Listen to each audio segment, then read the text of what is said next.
Greetings viewers at home and welcome on another exciting episode of the show. So we talk about love, lies, truth and pain. Langutana namhlanje imkhomele mani, imkhomele Ayanda, Theko, Ntombi show. Langutana, look at her when she smiles. You know this lady, I went to school with, and in some other classes like your LO, Mr. Mashele. Yes. That, my first time understanding a size of a bra. She's the one who told me LO. I'm like, and what size are you wearing? If I would tell you 6B, I'm like, and what's the B for? That's true, how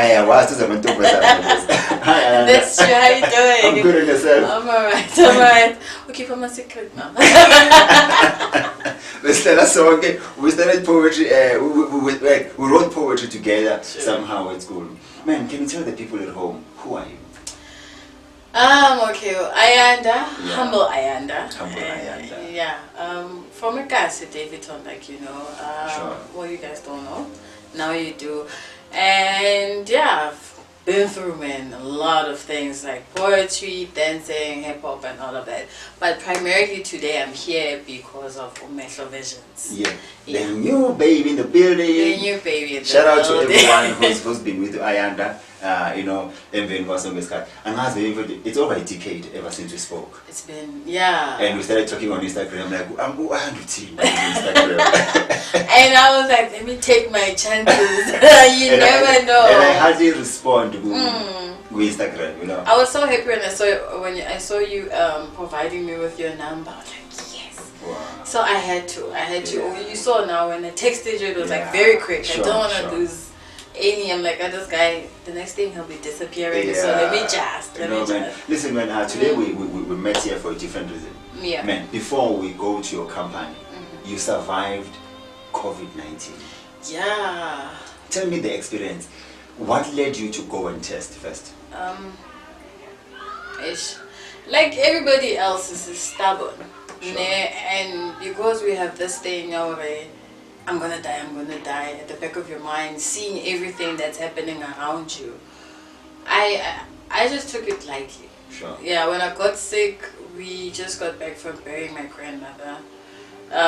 So rest in peace. Yeah. Amen. But Bespuya corner, and we're exposed to everyone. So there were two of my aunts there who were sick as well, but we didn't take it as, we're just like, no, maybe they're just affected by this whole thing, your funeral and the burial. And when we left on Sunday, because we left on the 18th, Grands was buried on the 19th, and the 21st, yeah, we came back. So we headed back this side. Arrived in Jersey on Monday. Same day when we were having a strike. We don't know anything about the strike. We get there, yeah, okay, things are happening, come back, and I could feel I'm not okay. But we took it as exhaustion, We've been traveling, we haven't gotten enough sleep and all of that, so that was just that. Following day, like throughout the night, I could feel how my body shutting down. Sure. Homemade remedies, tata low, met lemon and all of those things, and just drinking. Passed out, felt like I'm okay, woke up the following day and I was like, no, but I don't feel so good. Called the office because I had to go back to work. Sure. Called the office, I'm not feeling well, I'll try going to the clinic. Alright, sure.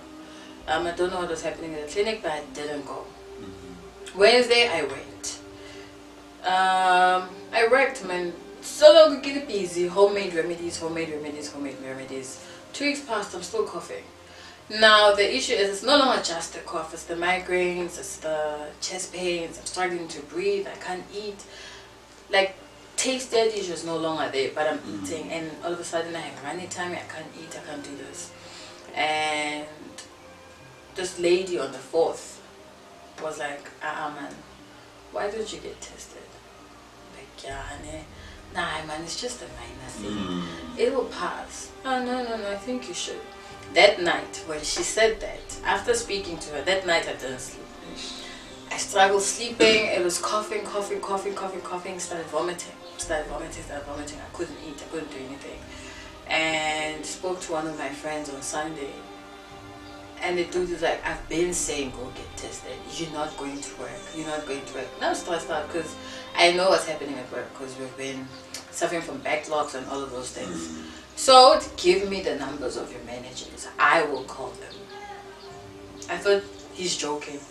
Come there. And then message comes in. They said it's fine. You can go to the doctor. Like, okay, cool. So I went. I spoke to my doctor. Gave them. Asked her what's wrong with you. I explained. And he's like, no, you have the symptoms, so you can't come into the practice. I'll refer you to Ampath to get tested. So I did that. I went on Tuesday. Got a friend to accompany me there. I got tested, and I'm getting tested. In my head, I'm like, no, it's not. But I can feel even when I'm standing there, I'm sick. Yes, I'm sick, but I'm not thinking COVID. It's COVID, sure. No, I'm just like, no, it's not. It's not. COVID. You know, I know it's there, but but So yeah, cut me to short. Got my results the 2 days later. Got my results, and I still didn't believe it. I saw Ayanda Theko detected positive with a big positive COVID. You know, and I had to pause for a minute, and I was like, I've been exposed to so many people. Yes, I'm sanitizing, yes, I'm wearing my mask, but still, I don't know how I got it. Sure. Yeah, I understand. Sure. It could have been in Eastern Cape, it could have been at my work, it could have been in the taxi. I don't know. I understand. And the sad part is that I lost 2 of my aunts in a short space of time because we buried grands.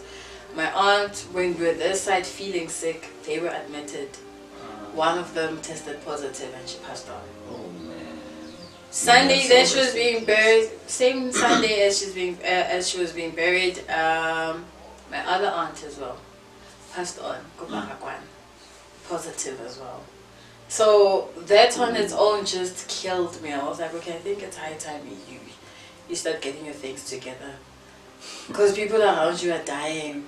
And then in your head you're like, no. After you tested positive, you cried, obviously you felt everything was falling apart. If family you were exposed to them, my little brother was like, please wear a mask and stay the hell away from me. But Mom and Dad were very worried about me, I don't want to lie. And me and my mom had similar symptoms. So when I shared with my manager, when I disclosed the information and sending through the doctor's notes, she was a darling, I don't want to lie. Something I didn't expect. She went and bought everything you could get and consulted, went to pharmacies and everything, and she bought everything for the family. So it was like, I know you guys don't have much. I know how much you earn, Ayanda, so I'm not expecting you to be able to cover these costs. So this is what we're going to do for you. She spoke to my mom because I was at the doctor. She spoke to my mom, please, I know how she gets when she's stressed out. So try to calm her down as much as you can. All of you must take this medication because we don't want you guys falling sick because you've been exposed to her. So the family started doing that. We all started doing that, and I decided to move to Campton to a friend of mine because I knew I had space there for isolation and everything. But my family wanted me in the house with them. It's like wafa, we'll die together. Sure. Well, I understand. And I'm like, but you guys, you don't understand. It's like, what we eat, you will eat. You understand? But make sure that you take your medication, you do as told. Fast forward. Taking the medication, and maybe those who know you, how did it feel?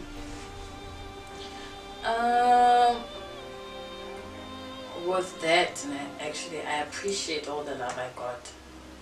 I didn't realize how people still care in this day and age.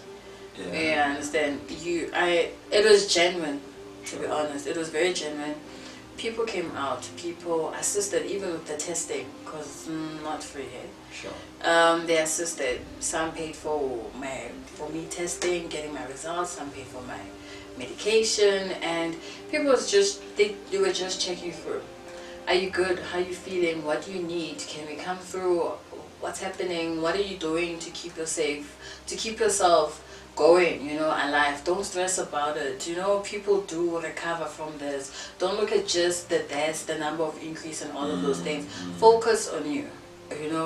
I've been referred to so many sites for positive thinking, reading, and all of those things. But I took time, after getting all of those things, and I was like, what do you want to do? Sure. Because I remember I even mentioned to you, there was a letter that Ntsikima's wife wrote when this whole initial lockdown started. And it only kicked in, I agreed with her to a certain extent. And anyway, opinions. Sure. So I agreed with her to a certain extent, not knowing that I will be also going through something like that. You understand? Realizing that we are very challenged as people, and we are. You tend to see certain things and you look the other way. Sure. And the only time, unfortunately, you actually get a chance to understand properly is when you experience it yourself. Very true. And now I'm like, okay, now I feel it. Now I see why people don't want to talk about such things. Yeah. But I don't want it to be a stigma. So, you going through this situation, what has it revived in you? Okay. A revival, it's serving, working with people. Whether you're getting something or not, Sure. people are struggling. Sure. And if I can give a helping hand, why not? Sure. I'm speaking to everyone that survived this. Let's not just post and say, I've survived. I used 1, 2, 3. Do you know that person that you're speaking to, if they can actually get what you used, what you are suggesting they should use? Because at the end of the day, we live in a monetary world. Sure. So what are we doing in order to assist? I'm not saying I have money, I don't. What I'm saying is, let's give each other a helping hand to help those in need as well. Tell me about your company. You said this pandemic and this situation, it revived you to an extent that, you know what, you are all out revolutionary man. You want to help, you want to intervene in building Zamandu. Yeah, so in Mehlo Visions, how does it come in Ngawe for Abantu? Okay. Mehlo Visions is saying, I'm a new baby. I don't have all the answers. Sure. But what I can do is, the campaign right now that I'm pushing is wear a mask in solidarity. What I'm saying is, I'm talking to everyone that can assist right now, to assist us to be able to provide those families that I need provision with masks, sanitizers, and also cleaning. I've partnered with a friend of mine who owns a company, Kinex Cleaning Services. Oh, beautiful. So we're doing the deep cleaning of carpets and disinfecting and also fumigating as well. So we've done schools, churches, and all of those. We even do cleaning of your couches and your beds and all of that. If you've been exposed to anyone or you are tested positive, and you want your family to be in a safe place, we can assist you with that. We'll probably be doing it twice in a month. So we're looking for everyone to chip in. With Mehlo, you can do that with as little as a 50 rand. My partner just asked Roy, whatever you have, a broom, assisting with us being able to be consistent with the chemicals that we use, we can do that. And anyone who's willing to come in actually and help us whilst we are going through all of this, and go assist any family that you know personally and you know they need our assistance. That's what we're actually here for right now. Today I know, Utim, you have the last 500 rand in your account. I know you have the last 10,000. Man, I know you have the last 2 million in account, but let me tell you this, blessed is the head that gives than the one that receives. In Mehlo Vision today, for the victims of COVID. Sikhuluma ngomuntu osurvive i-COVID. asikhulumi ngomuntu obalabalisayo ngomuntu ofuna find. She survived. It was hard, but people came through for her, and the least she wanna do, she wanna come through for others. Here are the number on the screen. Ama number wakhe. Call her, ask yonke into ofuna ukuyibuza kuyena, bese uyadonate. Ngabe umshanelo, isanitize, but let us also make sure ukuthi ibe ngabe sidonate ama sanitizer avaliwe, amasha, mengabe umshanelo, whatever, maybe chemical or now ngicabanga ukuthi ngasiza. Please donate for the next person. We're helping a brother here, a sister here who's going through a situation that we cannot fight because of we're fighting an invisible enemy. Mhlawumbe Ayanda, emntwini manje oshawe COVID, ungathini kuye? I would say stay strong. I know the emotions run wild. They kick in, especially going through so many aches and pains and not knowing if you're going to be able to wake up in the morning. I was reading. I was going through the net. I was taking my advices and my encouragements. As much as my days were ups and downs, and I felt like today I don't want to speak to anyone. Sure. But meditation, pray, but also do the breathing exercises. Take your medication as well, and don't be like I'm not gonna die alone. Sure. You understand? Sure. Take the safety of the necessary precautions. If you're at the clinic, take what they're telling you to do. You understand? Apply it. You'll be fine. Sure. You'll get better. Yes, there are people dying, but you don't have to be one of them. True. It's all in the mind as well. And to someone ongakatesti positive, osaphethe ama conspiracy theory we 5G, they're trying to kill us, these what you know, ungathini kuye? I tested positive one. So trust me, it's there. Yeah. But look, take care of yourself. Sure. Take care of yourself. If you have to walk around with e-sanitizer on your bag, so do that. Wash your masks. You know, just make sure that you care enough about yourself to not infect other people. You know, always I preach this gospel of sanitize, wear your mask, and people feel like, we're not obsessed with now. Hey, Kanti. You know what? Bishop Fenyane, every time he visits the studio, he says, we must practice responsible faith. Responsible faith means we pray to God, we meditate with the scripture, and we wear our mask and sanitize our hands. Sanitize your hands until the history of COVID-19 is flushed down to the drain of the history, and so that you can live again. So if people want to get hold of you, because about was willing in Mehlo Visions and balzwile iphupho lakho nefiso zakho ukuthi ufisa benze njani bangakuthola phi? Okay, they can contact me on 074 974 1831. Or they can also drop a mail at mehlovisions.co.za, info at mehlovisions.co.za, or www.mehlovisions.co.za. The number is where you can send a text, WhatsApp text. Beautiful. Yeah. Facebook, Instagram, Twitter. Facebook, it's Theko Ayanda currently. Sure. And Instagram, it's Mehlo Visions. So they can get me there, they can DM, contact me. I'm willing to hear what everybody has to say. Sure. Yeah. Mhlawumbe ke uhlele emaskini ematrasini kunzima kubuhlungu nangu udadewethu osurvivile ungasurvive nawo lalela la ubengabe kunezimo ezike zabakhona zadlula ayisuka ngicela ningiphene amanzi ngiphuze nalesimo sizodlula but singadluli nawo. We love you, may God bless you. Nisazo donator, nisazosiza, nisazofona nicela ama advising, nisazofona nilethe izinto. We say may God bless you, may God bless you, and we love you. Please don't forget to subscribe, share our content with the next person who might need this. Put it on the timeline. Listen man, we are Africans, we believe kubuntu, so masibambane sibe abantu. We love you. Bye.